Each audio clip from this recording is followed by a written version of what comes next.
ಇವತ್ತಿಂದ ಒಟ್ಟ ಮನೆಗೆ ಹೋಗಂಗಿಲ್ಲ. ನನ್ನ ಮಗ ಮದ್ವಿ ಮಾಡ ಅಂದಿದ್ದಕ್ಕೆ ಚಲೋ ಹೆಣ್ಣು ತಗೊಂಡ್ ಮದ್ವಿ ಮಾಡಿದ್ನಿ. ಆ ಮದ್ವಿ ಮಾಡಿದ್ ನನಗ ತಿರುಗಿ ಬಿದ್ದ ನೀವ. ಅಲ್ಲ ತಾಯಿಗೊಂದು ಗುಳಿಗೆ ತಂದು ಕೊಡೋದು ಗೊತ್ತಿಲ್ಲ ನಿಮ್ಗೆ. ಗುಳಿಗೆ ತಂದು ಕೊಡವಲ್ಲ ನನಗೆ. ನಾ ಹೆಂಗೆ ಹೋಗ್ಲಿ ಮನೆಗೆ? ಇವತ್ತಿಂದ ಒಟ್ಟ ಸತ್ರು ಮನೆಗೆ ಹೋಗಂಗಿಲ್ಲ ನಾನು. ಹೋಗುದು ಬೇಡ, ಹೋಗ್ಬೇಕು ಅನ್ಸಾತೈತಿ ಅಂದ್ರೂ ಹೋಗಂಗಿಲ್ಲ ನಾನು. ನನ್ನ ಮಗ ಹೆಂಡತಿ ಗುಲಾಮ್ ಆಗ್ಯಾನ. ನಾ ಯಾಕೆ ಹೋಗ್ಲಿ ಮನೆಗೆ? ನಾ ಹೋದೆ ಅಂದ್ರೆ ಮತ್ತೆ ಕಿಮುಂದ್ ನಂಗೆ ಮರ್ಯಾದೆ ಇಲ್ಲಂಗೆ ಆಕೈತಿ. ಒಟ್ಟ ಹೋಗಂಗಿಲ್ಲ ಮನೆಗೆ. ಐತಿ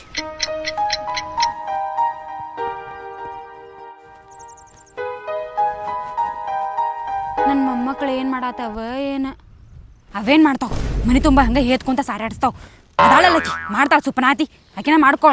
ನಾ ಯಾಕೆ ಚಿಂತೆ ಮಾಡಲಿ ಅವ್ರದ್ದು? ಅಂದರೂ ರೊಟ್ಟಿ ಅದು ಮಾಡ್ತಾಳಿಲ್ಲಕಿ. ಏನಾರ ಮಾಡ್ಕೊಂಡು ತಿನ್ವಳು. ನಾನಂತೂ ಮನೆಗೆ ಹೋಗಂಗಿಲ್ಲ ಇವತ್ತು.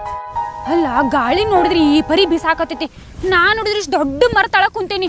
ಜೋರಂಗೆ ಮಳೆ ಬಂದು ನನ್ನ ಮ್ಯಾಗ ಬಿದ್ದು ಬಿಡ್ತಂದ್ರ ಅಯ್ಯೋ ಸತ್ತ ಹೋಗ್ತೀನಿ ನಾನೇ. ನಾ ಸತ್ತ ಅಂದ್ರೆ ನಾ ಮಾಡಿದ ಆಸ್ತಿ ಎಲ್ಲ ನನ್ನ ಮಗ ತಗೋತಾನ. ನನ್ನ ಮಗ ಹೋಗ್ಲಿ, ನನ್ನ ಸೊಸಿ ಮರ್ಯಾಕತ್ತ ಬಿಡ್ತಾಳ. ಅಯ್ಯೋ ಬೇಡ ಬೇಡ ಬೇಡ, ಆಸ್ತಿ ಮಾತ್ರ ಅವ್ರಿಗೆ ಹೋಗ್ಬಾರ್ದು. ನಾ ಕಷ್ಟಪಟ್ಟು ದುಡ್ದಿದ್ದದು. ಹೊಕ್ಕೇನು ಮನೆಗೆ ಏನಾರಾಗ್ಲಿ, ನನ್ನ ಮರ್ಯಾದೆ ಹೋಗ್ಲಿ ಏನಾರಾಗ್ಲಿ, ನನ್ನ ಆಸ್ತಿ ಮಾತ್ರ ಹೋಗಾಕ್ ಬಿಡಂಗಿಲ್ಲ. ಮನೆಗೆ ಹೋಗಿ ಬಿಡ್ತೀನಿ.